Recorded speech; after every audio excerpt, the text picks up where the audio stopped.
ಆದರೆ ಧನುಜೇಶ ಎನ್ನುವಂತ ನಗರತೆಗೆ ಪಾತ್ರರಾದವರು ಯಾರೂ ಆಗಲಿಲ್ಲ. ದಾನವ ತುಲಾಬ್ಧಿ ಚಂದ್ರಮ ಧನುಜೇಶ ಎಂಬಂತ ಬಿರುದು ಸಲ್ಲುವುದಿದ್ದರೆ ಅದು ನಿಮಗೆ ಮಾತ್ರ. ಒಂದು ಕಾಲದಲ್ಲಿ ದಾನವರೆಲ್ಲ ಎಲ್ಲೋ ಹೇಗೋ ಬದುಕುತ್ತಿದ್ದರಂತೆ. ಅಂತವರಿಗೊಬ್ಬ ಸಮರ್ಥ ನಾಯಕ ಬೇಕು ಎನ್ನುವಂತ ಆಕಾಂಕ್ಷೆಯಿಂದ ನಿಮ್ಮ ಅವೆಯಾದಂತಹ ಧನುದೇವಿ ಹಾರೈಸಿ ಹರಕೆ ಹೊತ್ತು ನಿಮ್ಮನ್ನು ಪಡೆದರು ಪ್ರಭು. ನಿಜ, ಆಕೆಯ ಗರ್ಭಾಂಕುತಿಯನ್ನು ಪಾವನಗೊಳಿಸಿ ಈ ಪ್ರಪಂಚದ ಬೆಳಕನ್ನು ಕಂಡಂತ ತಾವು ಏರಿದಂತ ಎತ್ತರ ಗಳಿಸಿಕೊಂಡಿರುವ ಕೀರ್ತಿ, ಮಾಡಿದ ಸಾಧನೆ, ಅದ್ಭುತವಾದ ದೇಹ. ವರ್ತಮಾನ ಕಾಲದಲ್ಲಿ ನಿಮ್ಮದ್ದಾಗಿರುವಂತಹ ಆಜ್ಞಾ ಚಕ್ರ ಅವ್ಯಾಹತವಾಗಿ 3 ಲೋಕಗಳಲ್ಲಿಯೂ ಸಂಚರಿಸುತ್ತಾ ಇವೆ. ಶುಂಭನೆ ಲೋಕೈಕ ನಾಯಕ ಎಂಬುದನ್ನು ಎಲ್ಲವರು ಒಪ್ಪಿಕೊಳ್ಳುತ್ತಾ ಇದ್ದಾರೆ.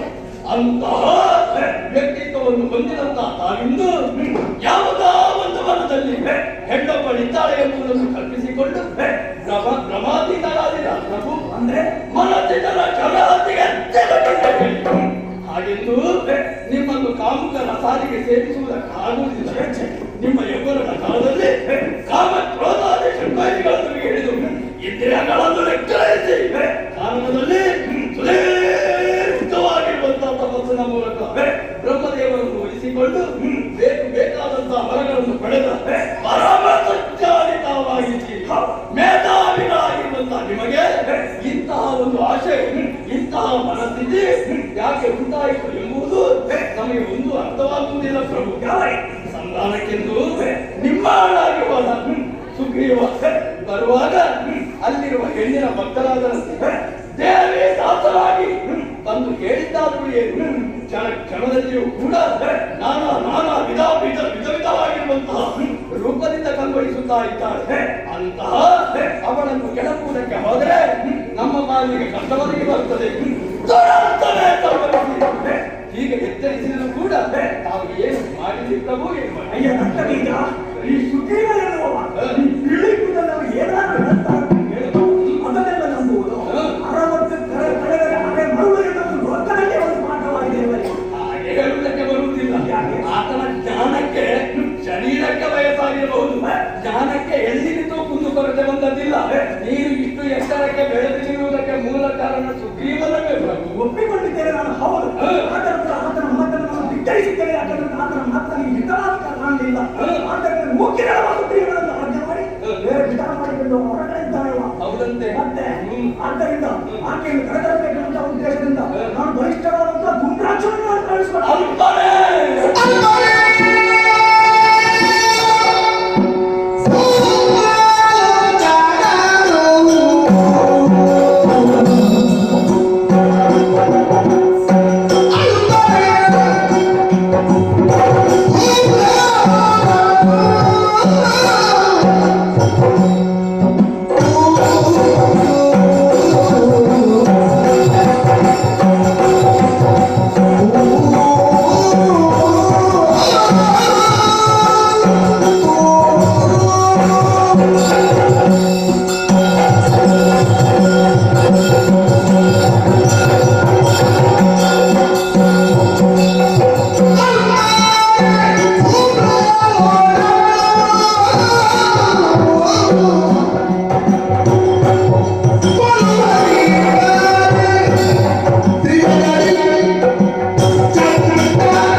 ರಕ್ತಬೀಜ ಕಾಂತಾರದಲ್ಲಿರುವಂತಹ ಕಾಮಿನಿಯನ್ನು ಕರೆತಂದು ಮದುವೆ ಆಗುವಂತಹ ಆಶೆಯುಳ್ಳವರಾಗಿ ಎಂತೆಂತ ಅನನ್ಯ ರತ್ನಗಳನ್ನು ಪಡೆದುಕೊಂಡಿದ್ದೀರಿ. ಮತ್ತೆ ಅಲ್ಪರೇ ಧೂಮ್ರವಾಚನ ಅಲ್ವಲ್ಲ ತನ್ನ ಕ್ಷಿಪ್ರವಾದಂತಹ ನೇತ್ರಜ್ವಾಲ ಪ್ರಭಾವದಿಂದ ಪ್ರತ್ಯೇಕ ಸಂಯುಕ್ತ ಸಮರಾಂಗಣಗಳು ಇದ್ದರೂ ಕೂಡ ಸಮದಂಡೆಯಾಗಿ ಹೋರಾಟವನ್ನು ಮಾಡುವುದರ ಮೂಲಕ ಸಮರ ಕ್ಷೇತ್ರದಿಂದ ವಿಭಜಿಸಬಲ್ಲ ಸಮರ ವಿಕ್ರಮೆಯ ಏನಾಯಿತು ಪ್ರಭು? ಅವಳ ಕೈಯಲ್ಲಿರುವಂತಹ ಆಯುಧದಿಂದ ಕೊಂದ ತಲ್ಲುವಂತರು ತನ್ನ ನೇತ್ರಾಗ್ನಿಯಿಂದಲೇ ತೊಟ್ಟರಿಯುತ್ತಾರೆ ಅಂತಾದ್ರೆ ನೀವು ಕಾಮಿಸುತ್ತಿರುವಂತಹ ಕಾಮಿನಿಯ ಕಣ್ಣಿನಲ್ಲಿ ಅಗ್ನಿಯ ಕಿಡಿದೆ ಪ್ರಭು, ಅಗ್ನಿಯ ಕಿಡಿ ಹೋಗದೆ ಯಾರಿಗಲಿಂದ ಮರಣವಿಲ್ಲ ಎಂಬುದಾಗಿ ಬ್ರಹ್ಮದೇವರಿಂದ ವರವನ್ನು ಪಡೆದು ಅಖಂಡ ಬ್ರಹ್ಮಚರ್ಯವನ್ನು ಪಾಲಿಸುತ್ತಾ ಕಲಾದಂಡವನ್ನು ಹಿಡಿದು ಮನೋವೇಗದಲ್ಲಿ ಸಂಚರಿಸುವಂತಹ ಚಂಡಮುಂಡರನ್ನು ಜಯಿಸುವಂತಹ ವಿಕ್ರಮಿಗಳು ಪ್ರಪಂಚಪೂರ್ಣದಲ್ಲಿದ್ದರೆ ಹೇಳಿ ಅಂತವರ ಚಿತ್ತವನ್ನು ತನ್ನತ್ತ ಆಕರ್ಷಿಸಿ ಅವರ ವ್ರತವನ್ನು ಕಾಲಿಯಾಗಿಯೋ ಕಲಾಳಿಯಾಗಿಯೋ ಶಿರವನ್ನು ಕಡಿದು ಚೆಂಡಾಡಿದ್ದಾಳಂತೆ. ವರ ಕೊಟ್ಟಿರುವಂತಹ ಬ್ರಹ್ಮನಿಗೂ ನಾನು ತಾಯಿಯಾಗಿದ್ದೇನೆ ಎಂಬುದನ್ನು ತೋರಿಸಿಕೊಟ್ಟಿದ್ದಾರೆ.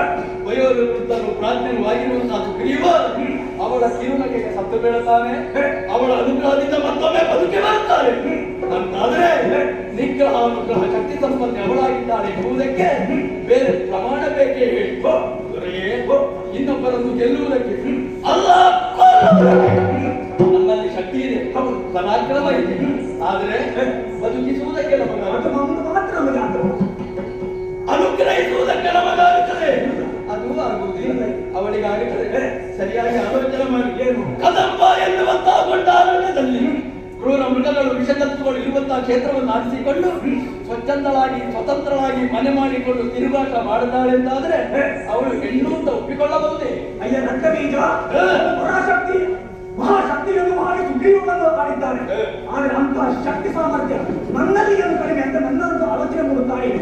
ಯಾಕೆಂದ್ರೆ ಬ್ರಹ್ಮನಿಂದ ಹೊರಗೆ ಪಡೆದುಕೊಂಡಿದ್ದೇವೆ, ಹಾಗೆ ಲೋಕವನ್ನು ಸ್ವಾಧೀನಪಡಿಸಿಕೊಂಡಿದ್ದೇವೆ. ನಮಗೆ ಈ ಜಾಗ ಸಾಲ ಆಗುವುದಿಲ್ಲ. 14 ಲೋಕವನ್ನು ಅಂಕಿತದಲ್ಲಿ ಅದು ಮಾಡಿದ್ದು ನನ್ನ ಅರ್ಥ ನಾನು ಅದನ್ನೇ ಈಗ ಹೇಳಿದ್ದು.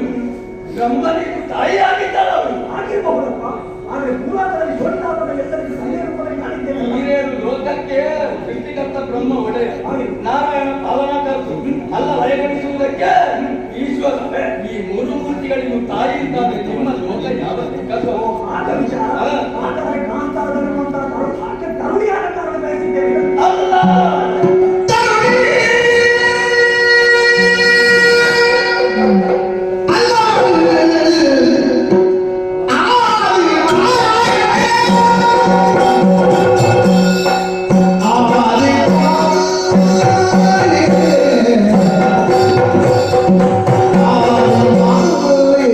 Oh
ನಾವು ತಿಳಿದುಕೊಂಡ್ರೆ ನಮ್ಮ ಮೂಢತನ ಬರ್ತದೆ ಪ್ರಭು, ಮೂಢತನ ಬರ್ತದೆ. ಯಾಕೆ ತನ್ನೆಲ್ಲ ಮತ್ತೆ ಯಾರು? ಅವಧಿಮಾನೆಯಾಗಿದ್ದಾಳೆ. ಓ, ಆದಿ ಕಾಲದಲ್ಲಿ ಜಲಪ್ರಳಯವಾಗಿರುವಂತಹ ಸಂದರ್ಭದಲ್ಲಿ ಓಂಕಾರ ರೂಪಿಯಾಗಿ ಕಾಣಿಸಿಕೊಂಡು ತ್ರೈಮೂರ್ತಿಗಳನ್ನು ಸೃಷ್ಟಿಸಿ ಸೃಷ್ಟಿ ಸ್ಥಿತಿ ಲಯಕ್ಕೆ ಕಾರಣೀಕರ್ತರಾಗಿರುವಂತಹ ಆದಿ ಪರಾಶಕ್ತಿಯವರಾಗಿದ್ದಾರೆ. ಮೈಸೂರಿರುವಂತಹ ರಾಕ್ಷಸ ಲೋಕಕ್ಕೆ ಕಂಟಕ ಪ್ರಯರಾಗಿ ಬೆಳೆಯುತ್ತಿರುವಂತಹ ವೇಳೆ ಅಷ್ಟಮಜರಾಗಿ ಸಿಂಹವಾಹಿನಿಯಾಗಿ ಒಂದು ಕಡಲನ್ನೆಲ್ಲ ಲೋಕಕ್ಕೆ ಸುಕ್ಷೇಮವನ್ನು ನೀಡಿದಂತಹ ಸರ್ವೇಶ್ವರಿ ಎಂದು ಮಾಯಾ ಮೋಹಿನಿಯಾಗಿ ಏನು ಹೆಸರನ್ನಿಸಿಕೊಂಡು ಕದಂಬವನದಲ್ಲಿ ಒಂದು ನೆಲೆಸಿದ್ದು ಯಾಕೆ ಎಂಬುದನ್ನು ತಿಳಿದುಕೊಳ್ಳುವುದಕ್ಕೆ ನಮಗೆ ಸಾಧ್ಯ. ದೇವಲೋಕವನ್ನು ಆಳಬೇಕಾದಂತಹ ದೇವತೆಗಳೆಲ್ಲ ಅದ ಚುಂಗಗೊಂಡು ಎಲ್ಲೋ ಹೇಗೋ ತಲೆಮರೆಸಿಕೊಂಡು ಒಂದು ಮೈಸೂರು ಹೇಳಿದ್ದೇನೆ, ಅದನ್ನು ಸ್ವಾಧೀನಪಡಿಸಿಕೊಂಡಿದ್ದೇನೆ. ನನ್ನ ಪಕ್ಷವನ್ನು ಯಾರು ಸೇರ್ತಾರೋ ಅವರಿಗೆ ಇಲ್ಲಿ ಒಳಗುಂಟು, ಯಾರಾದರೂ ವಿರೋಧಿಸ್ತಾರೋ ಅಂತವರನ್ನು ದಂಡಿಸುವುದಕ್ಕೆ ನಮ್ಮ ಆಳು ಹೇಳಿದ್ದೇವೆ. ಅಲ್ಲ, ಅವನ ಸಿಂಹಾಸನಕ್ಕೆ ಕಂಟಕ ಬಂದಾಗ ಮತ್ತೆ ನಿಮಗೆ ಸಹಾಯ ಮಾಡುವುದಕ್ಕೋ ಅಲ್ಲ ಓಲೈಸುವುದಕ್ಕೋ ನಿಮಗೆ ಪ್ರೋತ್ಸಾಹಿಸುವುದಕ್ಕೋ ವಿಧಾನ ಮಾತ್ರವಲ್ಲ. ಯಜ್ಞಾದಿಗಳನ್ನು ಮಾಡುವಂತಹ ಋಷಿಮುನಿಗಳು ಬ್ರಾಹ್ಮಣರು ನಮ್ಮವರಿಗೆ ಅವರ ಕಾಯಕವನ್ನೇ ಕೈಬಿಟ್ಟಿದ್ದಾರೆ. ಅಂತಿಮತ ಸ್ತ್ರೀಯರಿಗೆ ತನ್ನ ಮಾನವನ್ನು ಪ್ರಾಣವನ್ನು ಉಳಿಸಿಕೊಳ್ಳುವುದಕ್ಕೆ ಕಷ್ಟ ಸಾಧ್ಯವಾದ ಮಾತ್ರವಲ್ಲ, ಗೋವುಗಳನ್ನು ಒಲಿಸಿ ಅದರ ಮಾಂಸವನ್ನು ತಿನ್ನುತ್ತಾ ಇಲ್ಲ. ಇದಕ್ಕಿಂತ ದೊಡ್ಡ ದುರಂತ ಪ್ರಪಂಚದಲ್ಲಿ ಬೇರೆ ಹೇಗೆ ಪ್ರಭು? ರಕ್ತ ಬೀಜ ನಮ್ಮ ರಾಕ್ಷಸ ಕುಲದಲ್ಲಿ ಮತ್ತೊಂದು ಪಂಗಡ ಅಂತ ಉಂಟು, ಹಲವು ಪಂಗಡ ಉಂಟು. ಆ ಹಲವು ಪಂಗಡದಲ್ಲಿ ಒಂದು ಪಂಗಡ ಈ ಗೋವಿನನ್ನು ತಿಂತಾ ಇದೆ, ತಿಂತಾ ಇದ್ದಾರೆ. ಈಗ ಅವರಿಗೆ ಗೊತ್ತಾಗ ಪ್ರಭು, ನಿಮ್ಮ ಪ್ರಭುತ್ವದಲ್ಲಿ ಹಾಗೆ ನಡೆಯುತ್ತದೆ. ನಿಮಗೆ ಬೆಳಕಿಗೆ ಬಂದದ್ದು ಗೊತ್ತಾಗಿಲ್ಲ ಅಂತಾದ್ರೆ ಮೇಲೆ ನೋಡಿ ನಾವೇ ಉಳಿದ ಹಾಗಾಗ್ತದೆ. ಮತ್ತೆ ನಮ್ಮ ಕಾರ್ಯವ್ಯಾಪ್ತಿಯಲ್ಲಿ ನಮ್ಮವರೇ ಈಗ ಅನ್ಯಾಯ ಮಾಡ್ತಾರೆ ಎಂದಾದ್ರೆ ಅದನ್ನು ನಿಯಂತ್ರಿಸುವುದಕ್ಕೆ ನಮಗೆ ಆಗುವುದಿಲ್ಲ. ಸರಿಯಾದಂತ ಆಡಳಿತವನ್ನು ಕೊಡುವುದಕ್ಕೆ ಆಗುವುದಿಲ್ಲ ಅಂತ ತೋರಿಸಿಕೊಟ್ಟಾಗ ನಮ್ಮಲ್ಲಿ ಒಳ್ಳೆಯವರು ಇದ್ದಾರೆ, ಕೆಟ್ಟವರಿದ್ದಾರೆ ಅಂತ ಕೆಟ್ಟ ದೃಷ್ಟಿಯಲ್ಲಿ ಬೀರಿದವರು ಈ ರೀತಿ ಮಾಡ್ತಾ ಇದ್ದಾರೆ. ಪ್ರಭು, ಅದಕ್ಕೆಂದೇ ತ್ರಿದಶರನ್ನು ಬರೆಯುವುದಕ್ಕಾಗಿ ಸಾಧು ಸಂತರನ್ನು ಸಂರಕ್ಷಣೆ ಮಾಡುವುದಕ್ಕಾಗಿ ಅರ್ಥಾತ್ ಇಂತಹ ಕೆಟ್ಟವುಗಳನ್ನು ನಾಶ ಮಾಡುವುದಕ್ಕಾಗಿ ದರೆಯ ಭಾರವನ್ನಿಡುವುದಕ್ಕಾಗಿ ಮತ್ತೆ ಯಾರು ಜಗದೇಶ್ವರಿಯಾಗಿದ್ದಾರೆ, ಓಂಕಾರ ಸ್ವರೂಪಿಣಿಯಾಗಿದ್ದಾರೆ. ಅಂತಹ ತಾಯಿಯನ್ನು ವಿರೋಧಿಸಿ ನಾವು ನಿಂತೆವುದಾದ್ರೆ ನಮ್ಮ ದಾನವ ಕುಲವನ್ನೇ ಕಾಲನ ಆಲಯಕ್ಕೆ ಅರ್ಥಬೇಕಾಗಿತ್ತು ಪ್ರಭು. ಆದ್ದರಿಂದ ಹೇಳ್ತೇನೆ, ಏನು ದೊರೆಯೇ ನಿಮಗೆ ಹುಡುಗಿಯರು ಬೇಕಾದ್ರೆ ಹೌದು, ದೇವಲೋಕದಲ್ಲಿಯೋ ಪಾತಾಳದಲ್ಲಿಯೋ ಎಲ್ಲಿಯೂ ಅಲ್ಲಿ ಹುಡುಕುವುದಕ್ಕೆ ನಾನು ಹೋಗ್ತೇನೆ. ಇವರ ವಿಚಾರ ಬೇಡ, ಬಿಟ್ಟು ನಮಗೆ ಬೇಡ. ನನಗೆ ಹುಡುಗಿಬೇಕಾದ್ರೆ ನಾನು ಆರಿಸಿದ್ದು ಅವಳನ್ನೇ. ಯಾಕೆಂದ್ರೆ ಇದಕ್ಕಿಂತ ಮೊದಲೇ ಮದುವೆಯಾಗಿ ಸಂಸಾರಿ ಆಗ್ತಿದ್ದೇನು. ಈ ಹುಡುಗಿಗಾಗಿ ಇಷ್ಟರವರೆಗೆ ನಾನು ಕಾಯ್ತಾ ಇದ್ದೆ. ಸಂಗೀತ ಜಾತಿ ಹೌದು, ಹೌದು, ಶಕ್ತಿ ಹೌದು, ಎಲ್ಲರೂ ತವಳಿ ಗೊತ್ತಿದೆ. ಅಂತಹ ಒಂದು ಸ್ವಂತ ನಮ್ಮ ಅರಮನೆಯಲ್ಲಿ ಇದ್ರೆ ಅದಕ್ಕಿಂತ ದೊಡ್ಡ ವಿಧಾನದ ಶಕ್ತಿ ಸಂಪನ್ನ ಇನ್ನೇನಿದೆ ಹೇಳು. ಆದ್ದರಿಂದ ಈಗ ನೀವು ಹುಡುಗಿ ಅಂತ ಹೇಳ್ತಾ ಇದ್ದೀವಿ, ಅವಳು ತರುಣಿ ಅಲ್ಲ ಎನ್ನುವುದಕ್ಕೆ ಅದೆಷ್ಟೋ ನಿದರ್ಶನವನ್ನು ನೀಡಿದೆ. ಆದರೆ ನನ್ನ ಒಂದು ಮಾತು ಕೇಳ್ತೀರಾ? ಇದರ ಬಗ್ಗೆ ನಿನ್ನ ಅಭಿಪ್ರಾಯ ಯಾವುದು? ಬಿಡು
ನಮಗಿಂತ ದೊಡ್ಡದಾಗಿರುವಂತಹ ವ್ಯಕ್ತಿ ಅಲ್ಲ ಒಂದು ಶಕ್ತಿ ಪ್ರಪಂಚದಲ್ಲಿ ಇದೆ ಅಂತಾದ್ರೆ ಪ್ರಾಮಾಣಿಕವಾಗಿ ನಮಗೆ ಒಪ್ಪಿಕೊಳ್ಳುವುದಕ್ಕೆ ಯಾಕೆ ಪ್ರಭು ಸಂಕೋಚ? ಕೆಟ್ಟ ವೃಕ್ಷವಾದರೂ ನೆಟ್ಟ ಕೈಯಿಂದ ಕಿತ್ತೆಸೆಯುವುದಕ್ಕೆ ಮನಸ್ಸು ಬರುವುದಿಲ್ಲ. ಗೌರವ ಎನ್ನುವಂತಹ ವೃಕ್ಷವನ್ನು ಬಾನೆತ್ತರಕ್ಕೆ ಬೆಳೆಸಿ ನಿಲ್ಲಿಸಿದಂತಹ ತಾವಿಂದು ಕೇವಲ ಹೆಣ್ಣೊಬ್ಬಳಿಗೆ ಬೇಕಾಗಿ ಅಂತಹ ವಂಶ ವೃಕ್ಷವನ್ನೇ ಕತ್ತರಿಸಿ ಹಾಕುವಂತಹ ಪ್ರಯತ್ನ ಮಾಡುತ್ತೀರಿ ಹೇಳಿ. ಅಷ್ಟಕ್ಕೂ 16 ವರ್ಷದ ತರುಣಿ ವಯೋವೃದ್ಧರಾಗಿರುವಂತಹ ನಿಮಗೆ ಈ ಕಾಲದಲ್ಲಿ ಅಗತ್ಯ ಉಂಟೇ ಹೇಳಿ? ಮದುವೆ ಎನ್ನುವಂತಹ ಸಂಸಾರದ ಬಂಧನಕ್ಕೆ ಸಿಲುಕುವವನು ನಾನಲ್ಲ. ಅಖಂಡವಾಗಿ ಅವಿಶ್ರಾಂತವಾಗಿ ಬ್ರಹ್ಮಚರ್ಯವನ್ನು ಪಾಲಿಸುತ್ತಾ ದಾನವರ ಏಳಿಗೆಗಾಗಿ ಆಗ ನೀರುಳು ದುಡಿದವಂತಹ ಸದ್ಫಲವನ್ನು ಕಾಣುತ್ತಾ ಇದ್ದವರು ನಾನು.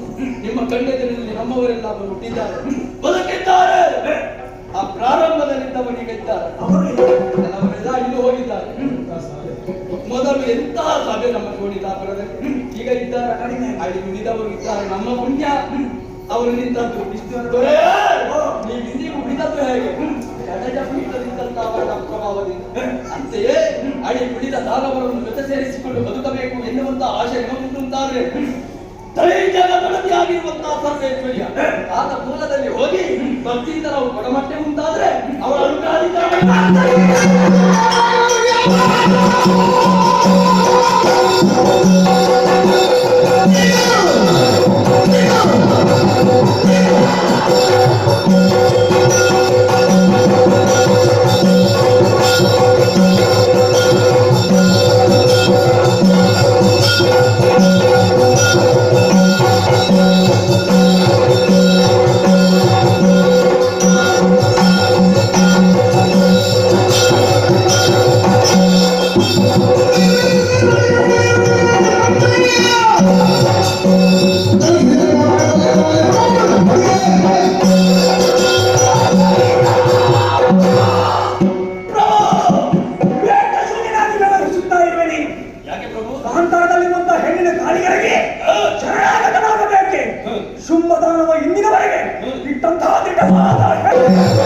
ಮತ್ತೆ ಹಿಂದಿರಲಾರೆ ಹೋಗ್ತೇನೆ ಕದಮ ಕಾಂತಾರಕ್ಕೆ ಕರೆ ತರ್ತೇನೆ. ಒಂದು ವೇಳೆ ಮಾತೆಯೊಂದಿಗೆ ಮದುವೆಗೆ ಒಪ್ಪದೇ ಇದ್ದರೆ ಯುದ್ಧಕ್ಕೂ ನಾನು ಸಿದ್ಧರಾಗಿ ಹೊರಟಿದ್ದೇನೆ. ಯುದ್ಧದಲ್ಲಿ ಗೆದ್ದರೆ ನಮಗೆ ಧರಾಂತರದ ಸಾಧ್ಯತೆ. ಒಂದು ವೇಳೆ ಸೋತ ಎಂದಾದ್ರೆ ಮೋಕ್ಷಾಂಗನೆಯನ್ನೇ ಕಾಣುತ್ತೇನೆ ಎನ್ನುವಂತ ಹಬ್ಬವನ್ನು ಮುಂದುವರಿಸಿದ್ದೇನೆ. ಅರ್ಥ ಮಾಡಿಕೊಂಡ ಪ್ರಭು. ಈಗ ನಿಮ್ಮಲ್ಲಿ ಸಾಮರ್ಥ್ಯ ಉಂಟು, ಧೈರ್ಯ ಉಂಟು, ಶಕ್ತಿ ಉಂಟು ಎಂದಾದ್ರೆ ನಮ್ಮ ಜೊತೆ ರಥವನ್ನು ಏರಿ ಬಾ. ಇಲ್ಲ ಪ್ರಾಣ ಹೇಳಿ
ರಣ ಹೇಳಿದ್ದ ಅಲ್ಲ ಪ್ರಭು.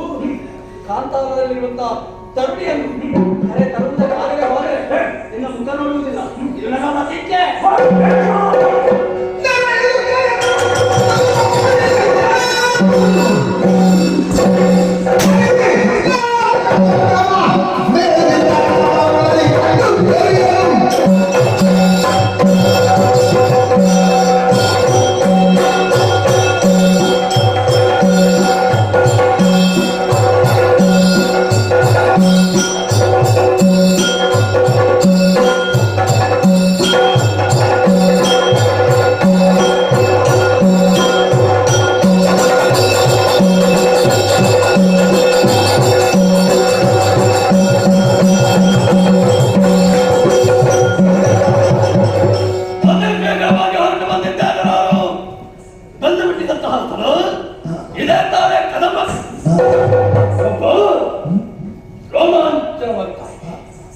ಇದೆಂತಹ ಕಾಡು?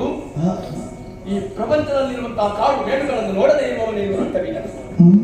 ಆದರೆ ಇಂತಹ ಭಯಾನಕವಾಗಿರುವಂತಹ ಗುಂಡಾರಣ್ಯವನ್ನು ಸ್ವಪ್ನದಲ್ಲಿಯೂ ಕೂಡ ಕಲ್ಪಿಸಿಕೊಳ್ಳಿ. ಇದು ಕಾಡಲ್ಲ, ಇದೊಂದು ಚಕ್ರವ್ಯೂಹ ಎಂಬುದಕ್ಕೆ ಯಾವ ಅನುಮಾನವಿಲ್ಲ. ಸರಿ ಸರಿ ಸರಿ, ಈ ಭೂಮಿಯಲ್ಲಿ ಕದಂಬ ಎನ್ನುವಂತಹ ಒಂದು ವನವಿದೆ ಎಂಬುದನ್ನು ಕೇಳಿ ಮಾತ್ರವೇ ನಾವು ತಿಳಿದುಕೊಂಡಂತೆ ಹೊರತು ಕಣ್ಣಾರೆ ಕಂಡವರು ಯಾರೂ ಇಲ್ಲ. ಇಲ್ಲಿಗೆ ಬರುವುದಕ್ಕೆ ಯಾರಿಂದಲೂ ಸಾಧ್ಯವಿಲ್ಲ. ಅಂತಹ ದೇವಭೂಮಿಯಾಗಿದೆ ಇದು. ಅಂತಹ ಕ್ಷೇತ್ರಕ್ಕೆ ಬರುವ ವೇಗದ ಬರುವುಳ್ಳಂತಹ ತಂಡಬಿಟ್ಟರು. ಆ ಬಳಿಕವೇ ದಾನವರಾಗಿರುವಂತಹ ನಮ್ಮ ಆಗಮನಕ್ಕೊಂದು ದಾರಿ ದೊರಕಿದೆ. ಹಾಗೆಂದು ಆಗಮನಕ್ಕೆ ದಾರಿ ದೊರಕಿದೆ, ಈಗ ನಿರ್ಗಮಿಸುವುದಕ್ಕೆ ದಾರಿ ದೊರಕಿಲ್ಲ. ಶೋಣಿತ ಅಪರದಿಂದ ಬಂದಿರುವ ಯಾರೂ ಕೂಡ ಇಷ್ಟವಾಗಲಿಲ್ಲ. ಏನೋ ಶ್ರೀದೇವಿಯ ಸಂಕಲ್ಪದಲ್ಲಿ ಸುಗ್ರೀವ ಒಬ್ಬ ಹಿಂದೆ ಬಂದಿದ್ದಾನೆ. ಅಂತಹ ಕ್ಷೇತ್ರದಲ್ಲಿ ಹೆಣ್ಣೊಬ್ಬಳಿದ್ದಾನೆ. ನಂಬುವುದೇ ನಮಗೆ ಅಸಾಧ್ಯವಾಗಿದೆ. ಪ್ರಾಜ್ಞನಾಗಿರುವಂತಹ ಸುಗ್ರೀವ ಕಂಡ ಬಳಿಕ ನಮಗೆ ನಂಬುವುದು ಅನಿವಾರ್ಯ. ಅಂತಹ ಹೆಣ್ಣನ್ನು ನೋಡುವುದಕ್ಕಾಗಿ ಬಂದಿತ್ತು. ನಡು ಮಧ್ಯಾಹ್ನದ ಕಾಲದಲ್ಲಿಯೂ ಕೂಡ ಸೂರ್ಯನ ರಕ್ಷಿಸುವುದಿಲ್ಲವೂ ಕತ್ತಲಾವೃತವಾಗಿರುವಂತಹ ವನವಿದ್ದು ಯಾವುದೋ ರಕ್ತ ತೇಜದಿಂದ ವನವೆಲ್ಲ ವಿಕಸಿತವಾಗಿದೆ. ವನ ಮನೆಗೆ ವಸತಿಯಾಗಿ ರಚಿಸುತ್ತಾ ಇದೆ. ಬೀಸುತ್ತಿರುವ ತಂಗಾಳಿಯಲ್ಲಿ ತುಂಬಿದ ಮಧುವನ್ನು ಆಘ್ರಾಣಿಸಿದಾಗ ಮೈ ಮನ ಪುಳಕಗೊಳ್ಳುತ್ತಾರೆ. ಇಂತಹ ವ್ಯತ್ಯಾಸ ಆಗುವುದಕ್ಕೆ ಕಾರಣ ಶ್ರೀದೇವಿ ಲೀಲಾಮೃತ. ಯಾವುದೋ ಒಂದು ಸ್ವರ, ಕೆಲವು ಕಡೆಯಲ್ಲಿ ಅಪಸ್ವರ, ಕೆಲವು ಕಡೆಯಿಂದ ಸುಸ್ವರ.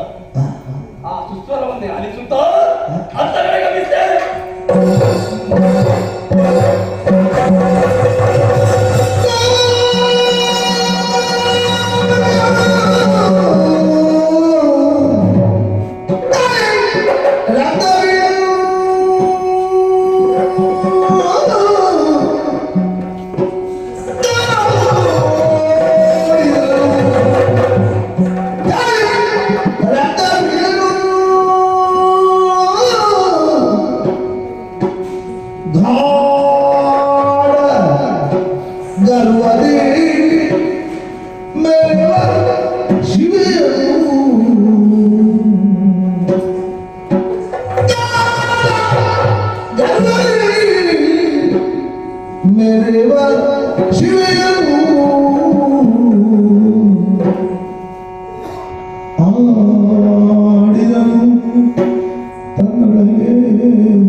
ಪರಾಕ್ರಮಿಯಾಗಿದ್ದಾನೆ ಎಂಬುದು ಇದರ ತಾತ್ಪರ್ಯವಲ್ಲ, ಅರ್ಥವಲ್ಲ.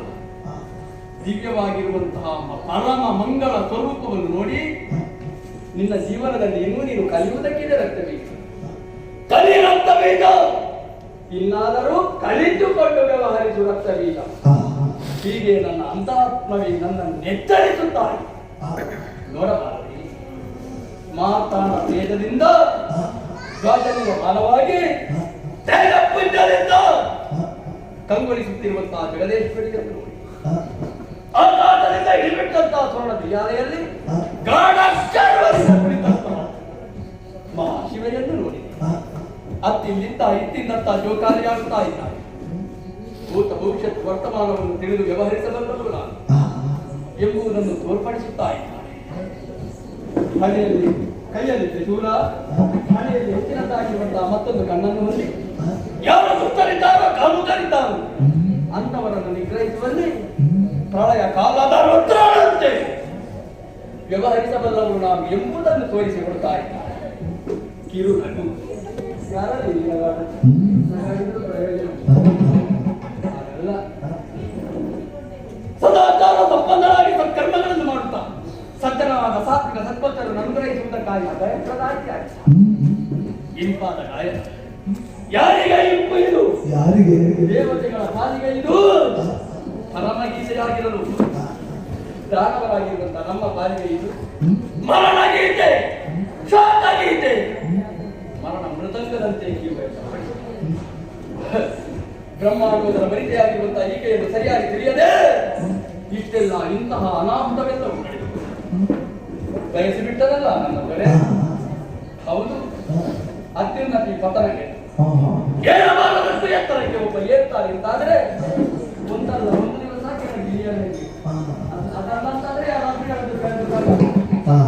ಈಕೆಯನ್ನು ಬಯಸಿದ್ದರ ಮೂಲಕ ನಮ್ಮ ದೊರೆ ಅವನ ಸಮಾಧಿಯಲ್ಲಿ ನಿರ್ಮಿಸಿಕೊಡ್ತಾ ಇದ್ದಾರೆ ಎಂಬುದು ಸ್ಪಷ್ಟವಾಯಿತು. ಏನು ಮಾಡಲು ಶಿವನೇ, ಏನು ಮಾಡಲು? ಶುಭದೊರೆಯಲ್ಲಿ ಭಾಷೆಯನ್ನು ಬಂದಿದ್ದೇನೆ, ಅಲ್ಲಿರುವಂತಹ ತರುಣಿಯನ್ನು ತರ್ತೇನೆ, ನನ್ನಲ್ಲಿರುವಂತಹ ಬಲವನ್ನು ಪ್ರಯೋಗ ಮಾಡಲಿ. ಕೇಳು ಇವಳಿಂದ ಬಂದ ಹಿಂದೆ ಅಳಿದವರಂತೆ ನಾನು ಕೂಡ ಅಳಿಯಬೇಕಾದ ಅದಲ್ಲವಲ್ಲ ನನ್ನ ಉದ್ದೇಶ. ನನ್ನ ದೊರೆಯನ್ನು ಉಳಿಸಿಕೊಳ್ಳಬೇಕು, ಸತ್ಪ್ರಜೆಗಳನ್ನು ಉಳಿಸಿಕೊಳ್ಳಬೇಕು ಅಂತಾರೆ. ದಾರಿ ಭಕ್ತಿಗಳಿದ್ದಾಳಂತೆ ದೇವಿ, ಭಕ್ತಿಗಳಿದ್ದಾಳಂತೆ ತಾಯಿ. ಭಕ್ತಿಯಿಂದಲೇ ಆರಾಧಿಸುವುದರ ಮೂಲಕ ಅಮ್ಮನ ಮನಸ್ಸನ್ನು ಮೆಚ್ಚಿಸಿಕೊಳ್ಳುವಂತಹ ಪ್ರಯತ್ನ ಮಾಡ್ತೇನೆ.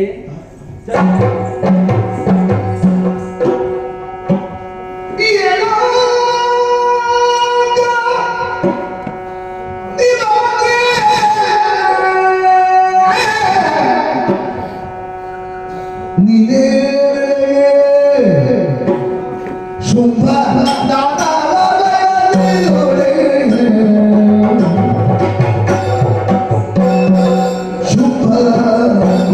Dana,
ನಮಸ್ತಸ್ಯೈ ನಮೋ ನಮಃ.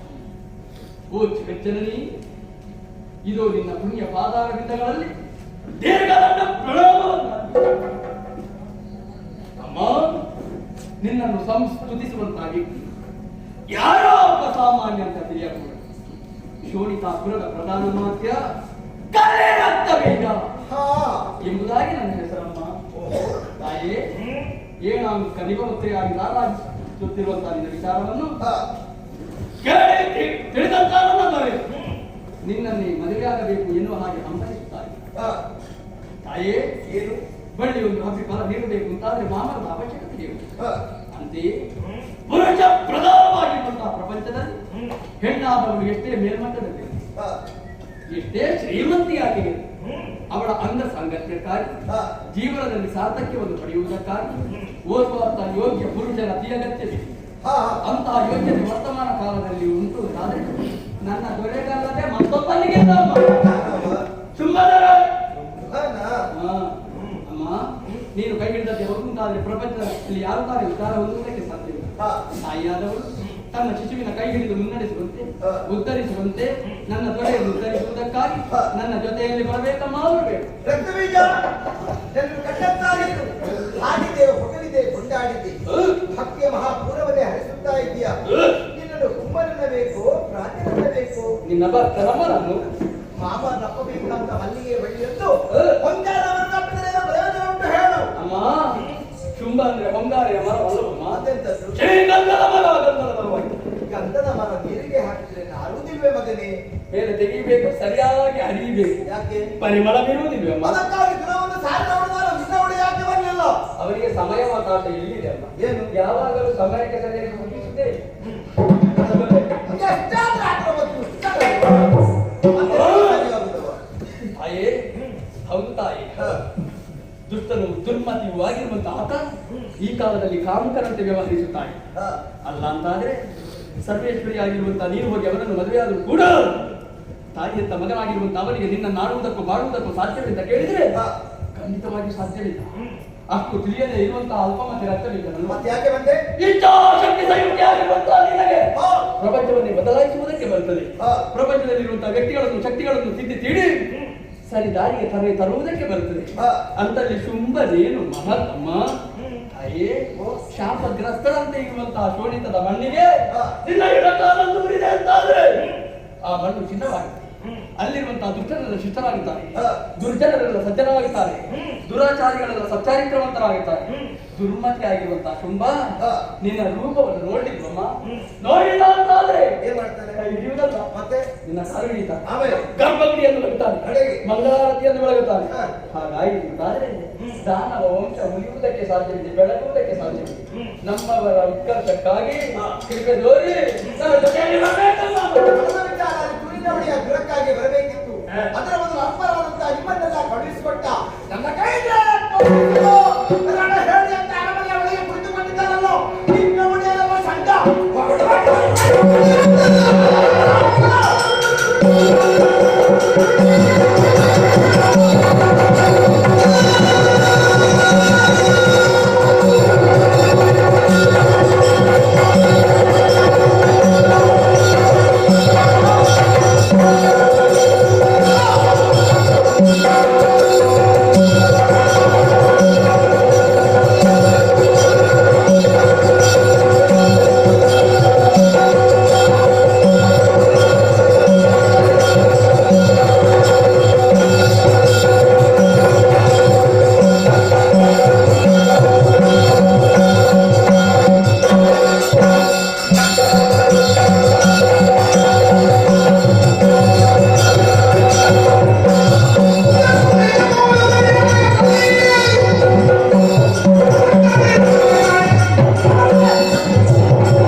ನನ್ನ ದೊರೆಯನ್ನು ಜರೆದೆಯಾ ನಿಜ. ನನ್ನನ್ನು ಬಿಡಿಸಿದೆಯಾ?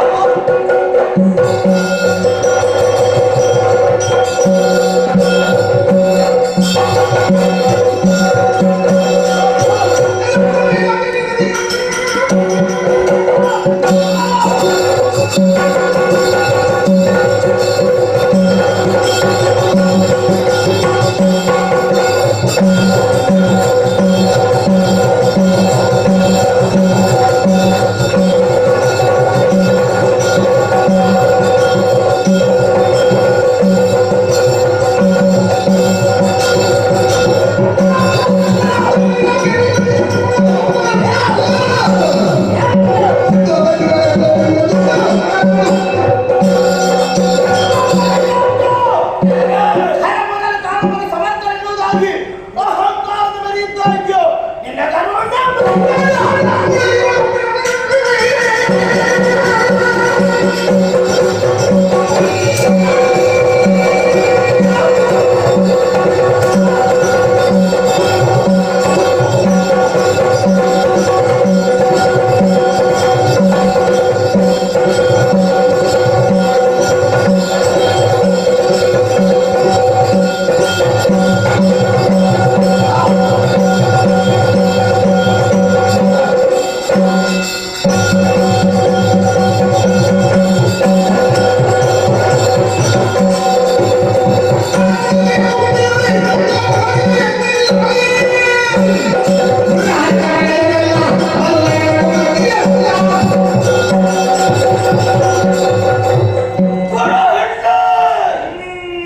ನಿನ್ನ ದುಡುಕಿನ ಮಾತಂತಿರಲಿ. ಓ ಮೃಡ ಹರಿ ಗಮನ ಸಂಭವ ರಕ್ಷವತ ನೀನು ರಕ್ಷ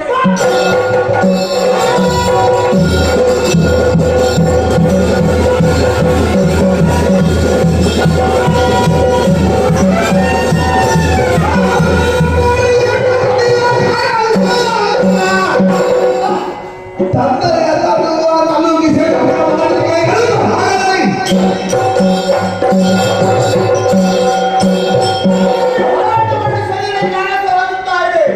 ವಸ್ತ್ರದವರೆಗೆ ಈತನಿಗೆ ಕಾಲಿಗೆ ಮಾಡಿಸುವುದಕ್ಕಾಗಿ ನನ್ನ ಶರೀರವನ್ನೇ ಆಲೋಚಿಸಿ ಬ್ರಾಹ್ಮಿ, ವಾರಾಹಿ, ವೈಷ್ಣವಿ, ಇಂದ್ರಾಣಿ, ಚಾಮುಂಡಿ, ಮಹೇಶ್ವರನ ಸಪ್ತ ಮಾತುಗಳನ್ನ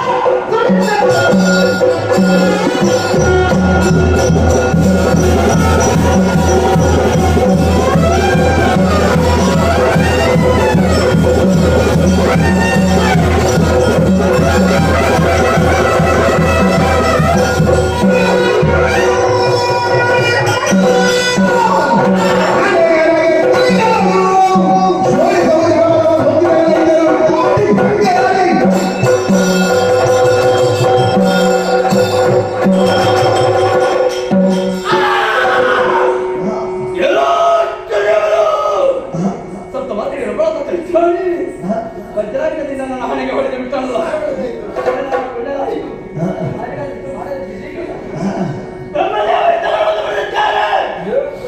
ಒಂದು ಬಿಂದು ರಕ್ತ ಭೂಮಿಗೆ ಸೋಕಿಕೊಂಡಾದ್ರೆ ಕೋಟಿ ಸಂಖ್ಯೆ ದೈತ್ಯರುತ್ತಾರೆ.